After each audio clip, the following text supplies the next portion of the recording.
দুটো খাবারের জন্য কতভাবে মানুষ নিজেকে উপস্থাপন করে। কালকে ধরে কষ্টটা মনের ভিতরে জাগা হচ্ছে না। আমি সেই তোফাজ্জলের কথা বলছি।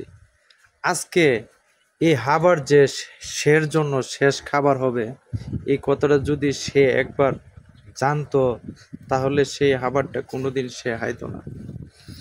ওকে এরকমভাবে লাঞ্ছনা করে, এরকমভাবে যে হের মৃত্যুবরণ হবে, যদি ও একবার ভাবতো, তাহলে হয়তো হের ভিতরে এই দানাগুলা যাইতো না। আজকে ভাই, আমরা প্রত্যেকটা মানুষ, প্রত্যেকটা লোক এই খাবারের জন্য জীবন যুদ্ধ করে আসছি, জীবন যুদ্ধ করে চলতেছি। কিন্তু সবাই একটু চেষ্টা করি যে একটু ভালো খাবারের জন্য, সবাই একটু চেষ্টা করি ভালোভাবে চলার জন্য। আজকে সেই তোফাজ্জল কিন্তু মানে ওর বাবাকে হারাইছে, ওর ভাইকে হারাইছে, ওর মাকে হারাইছে, হারায় আজকে ও অবশেষে একবারে নিঃস্ব হয়ে গেছে। নিঃস্ব হয়ে গেছে তখন কিন্তু ওর ব্রেন নষ্ট হয়ে গেছে, ব্রেনে কিচ্ছু ছিল না। তো সে কিন্তু একজন ভালো ছাত্র ছিল এবং ভালো পরিবারের ছেলে ছিল। আজকে কথাগুলো আমি বলতে পারতেছি না। আমি যতবার ওর ভিডিওটা দেখছি, আমার চোখ দিয়ে অজরে পানি পড়ছে। আরে ভাই, আমরা কেমন মানুষ, কেমন দেশে আমরা বাস করি।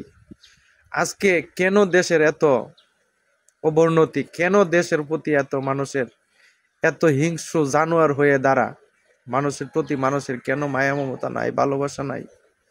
আজকে এই তোফাজ্জল যদি সব কিছু হারাইয়া নিঃস্ব হয়ে আজকে জায়গা জায়গা ঘুরে দুইটা খাবারের জন্য 50টা টাকা দিলে হে খুশি, হ্যাঁ এই খাবারটা হাইতে পারলে সে খুশি। এই ফেডের দায়ে সে সারাটা দেশ ঘুরছে যে একটু খাবারের জন্য। কিন্তু আমরা ওকে বাঁচতে দিলাম না, ওকে দুনিয়াতে থাকতে দিলাম না। কি নিষ্ঠুর পৃথিবীতে আমরা আছি, কি নিষ্ঠুর পৃথিবীতে আমরা বাস করি।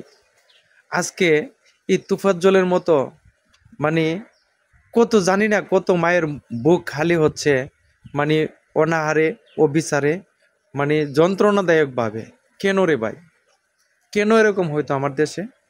আমার গণতন্ত্রর দেশ, আমরা দেশকে ভালোবাসি, দেশের মানুষকে ভালোবাসি।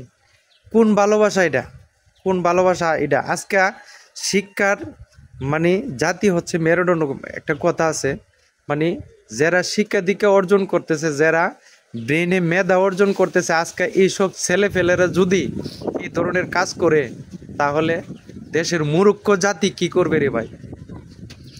দেশের মূর্খ জাতি কি করবে? যারা দেশে এখন বর্তমানে ব কলমও লিখতে পারে না, ওরা যদি আজকে এই কাজটা করতো, তো মন্ডারে বুঝাইতাম যে এগুলা বুঝে না।